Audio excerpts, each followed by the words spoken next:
So, ito ang aking pa-dry clean. Ayan. Ayan, nakalagay dito sa may bag na maganda. So, ito yung ano guys, way ko papunta ng dry clean. Ayan. So, let's go. So, dito tayo sa ano,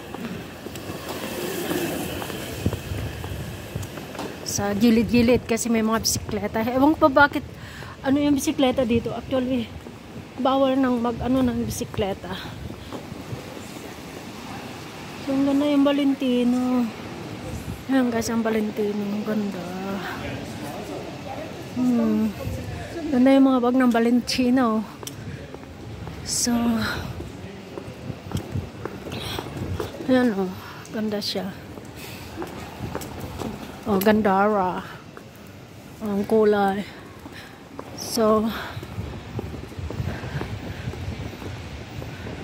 ayan ang Pavius Restaurant. At dito naman ng aking doktor. Ayan, dyan sa banda dyan. Ano, arts. So guys, lakad tayo. At doon na yung ating Bayshore. Ayan, dry cleaning. So, kailangan tayo mag-ingat. Kailangan natin titignan yung kalsada kasi tawid ng mga sasakyan. Ayan. Mga lipirong. Ayan, lipirong ng mga ano, mga anik-anik. So, ayan guys. Lapit-lapit na tayo sa kung saan tayo magpa-dry cleaning. So, ayan. Ganito ang buhay sa abroad. Trabahuin lahat. Ayan. So,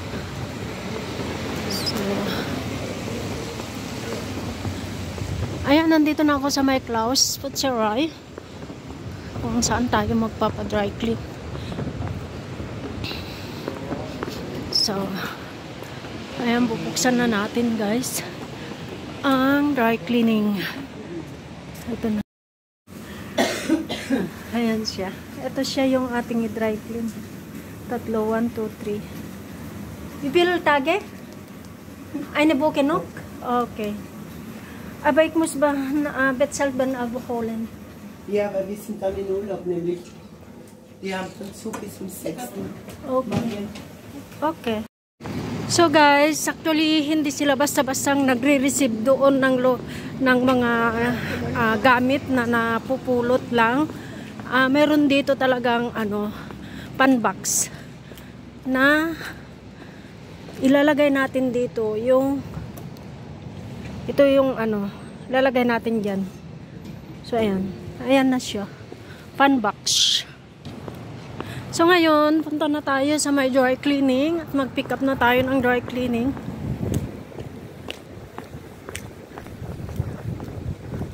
Dito tayo tatawid. So, magantay lang tayo. Saglit dahil hindi tayo pwedeng bastang tumawid dahil wala tayong right. Ayan. So, ayan. Katawid na tayo. So, ganito pala dito, hindi sila basta-bastang magtatanggap ng mga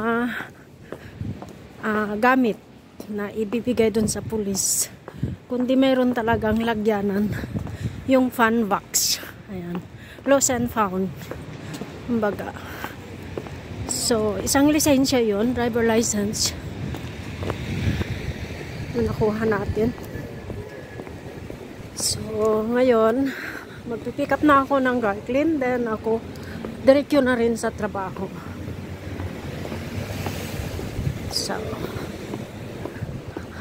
So ayun guys, ang ating video ngayon ay isang bagay na naman na ang ating nagawa. Maganda. Ayan. Kasi kung pabayaan natin dyan dahil kung sino-sino makapulot. So, kailangan natin isauli doon. Wow, ang ganda ng Christmas tree. So, ngayon, nandito na ako sa may malapit ng dry cleaning ko. Kailangan ko na ilabas yung aking resibo. So, eto yung dry cleaning.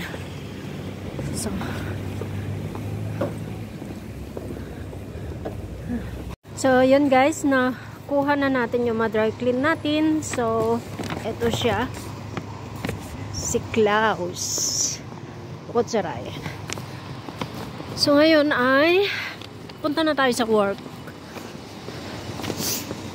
Sinipon ako.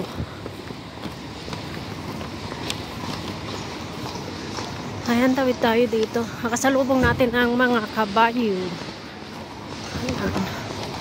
Lagi na lang ako nagbibit-bit ng mga dry clean.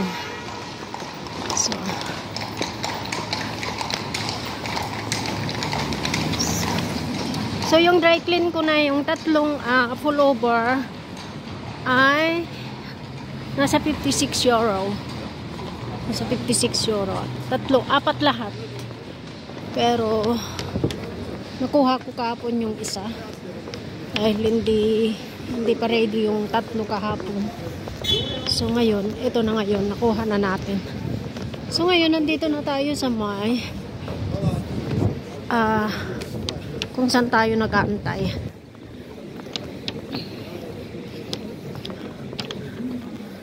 So habang naantay natin mga kasamahan natin, ayan, papakita ko ulit yung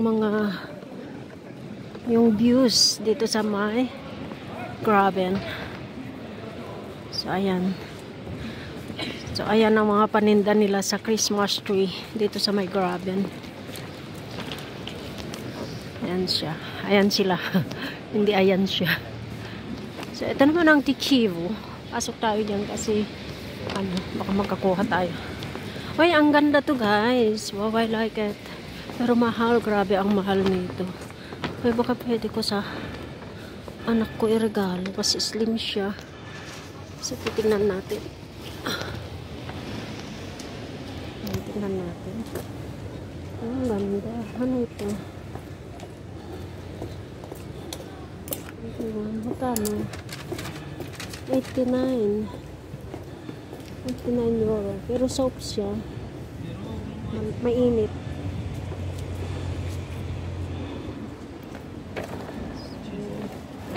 Grabe ang ating bitbit. Yaki dyan.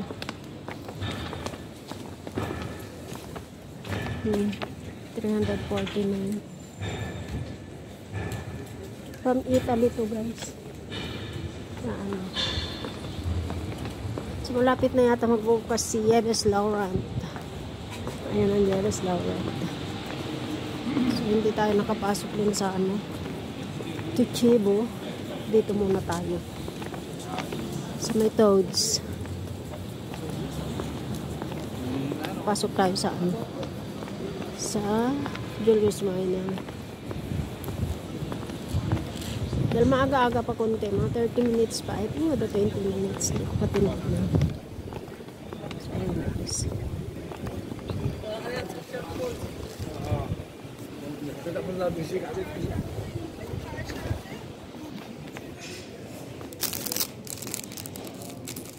Yung mga pasta.